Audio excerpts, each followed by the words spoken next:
So, punta tayo kay demo object, try natin mag-add component. For example, si item class, 'di ba, hindi natin nakikita. And then si tool class, hindi din. Sino pa ba? Si Miss, hindi. Kasi nga scriptable object na sila itong apat na mga class na ito.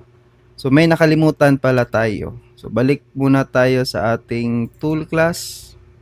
So nakalimutan natin maglagay ng ito. Create asset menu, file name,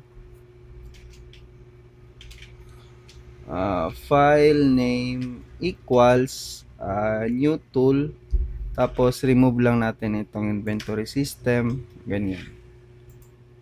And then copy nyo lang ito na naman, paste nyo dito is miscellaneous, yun. And then ito na naman para sa ating consumable. Okay, save. So saan natin makikita itong tatlo na script na to? Remember, si item class hindi natin yan makikita. Si tool class, miss class, at saka si consumable class lang. Kasi ito is naka-abstract.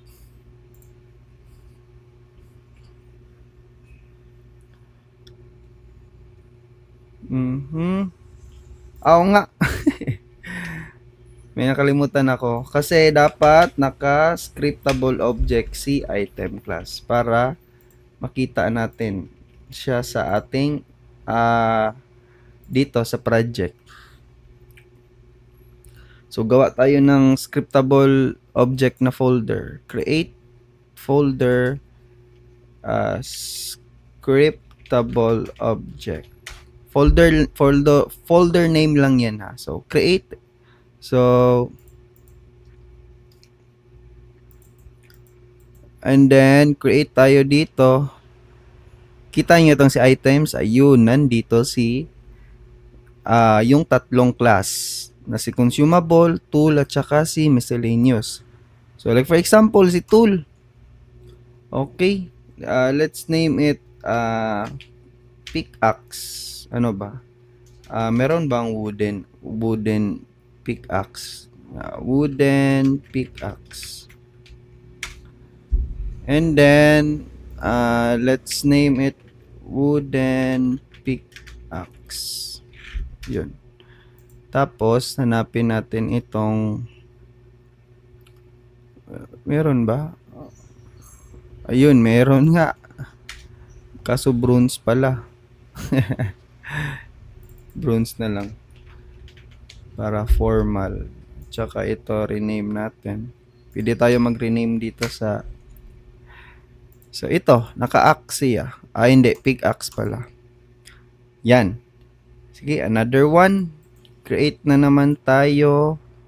Let's name it like for example sa miscellaneous. Let's name it or coal. Or pangit. Ganyan na lang. And then hanapin natin ito. Yan. Next, try naman natin itong tawag ito consumable. Let's say apple. So plus 10 daw kay apple. And then item name, let's say apple. And then hanapin natin yung apple na icon. So ganyan.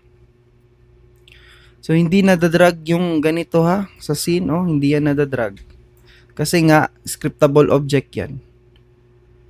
So ngayon, balik dito sa script, gawa tayo ng inventory system.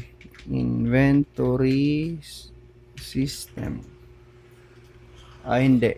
Inventory class pala. Manager. Okay, open natin. Sa inventory manager, ito lang yung kailangan natin.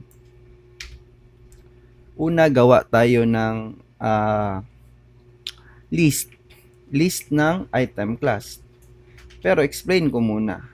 For example, list of, let's say, tool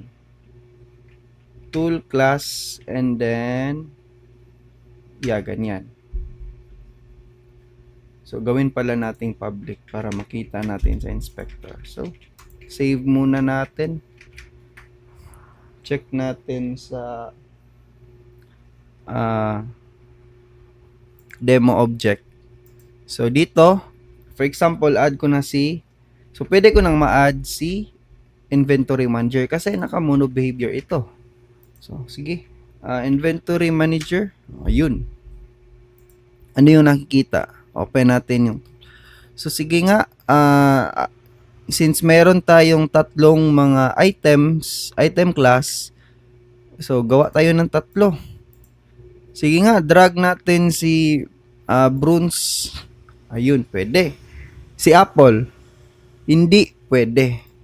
Kasi nga, remember, si Apple ay consumable class. And then, dito sa ating inventory is, yung gamit natin na list is para sa tools, which is yung tool class. So, para madrag natin itong tatlong scriptable object na ito sa ating inventory, gawin dapat nating item class. Kasi nga itong tatlong script na ito nag-extend kay item class. So si consumable class na extend kay item class, si miss class na extend kay item class, si tool nag-extend kay item class. So kung anong mga public variable galing kay item class, therefore makikita din, therefore ma-inherit din na ni tool class, miss class at saka ni consumable class. Kaya remember, wala kayo nakikitang tawag nito item name dito sa consumable class.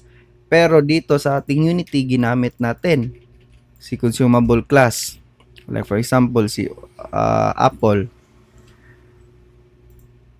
So di ba dito merong item name at saka item icon kay consumable class. Pero dito wala kasi nga itong item name at saka item icon and then sa consumable class na extend kay item class kaya na-inherit niya ito.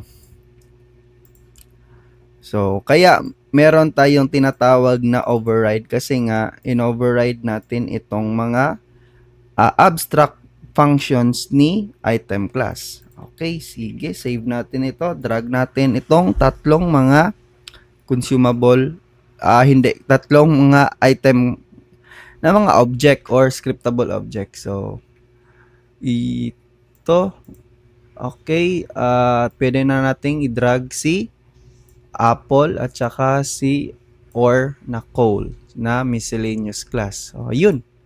O, diba? Meron na tayong inventory system pero hindi pa siya natin nakikita sa ating game kasi nga naka-script pa lang ito. So, gagawa pa tayo ng script niyan.